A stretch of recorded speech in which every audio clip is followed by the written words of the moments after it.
My name is Caleb Sparks. I am married to Hope Sparks. We've lived here in Memphis for about 3 years, here in the Cooper and Young neighborhood.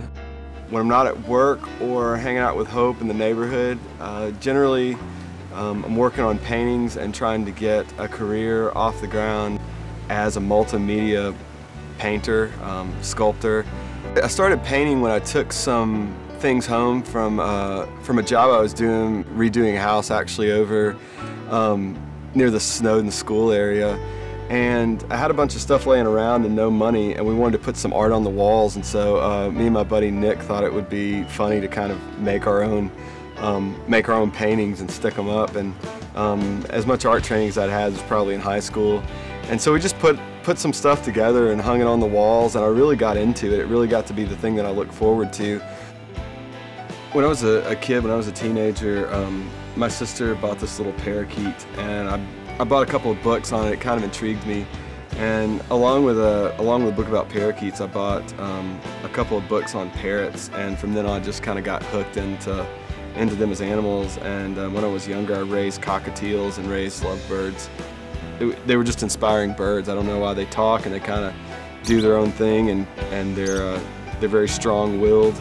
And I thought that they would make interesting subjects for paintings, plus the fact I really wasn't in a place where my landlord would let me have one. So I thought to paint one on the wall would be pretty interesting. That juxtaposed with using trash from construction sites to put something together. And that those two worlds really didn't mend. And strangely enough, I felt like that's kind of, for me, that's kind of echoes Memphis in its own. That it's so many different things, a collage of so many different things and ideas put together.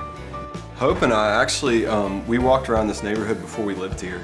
We just love the neighborhood. We love the idea that I can walk to Black Lodge to get videos, and late at night, and I can walk next door to get a slice of pizza when I want to.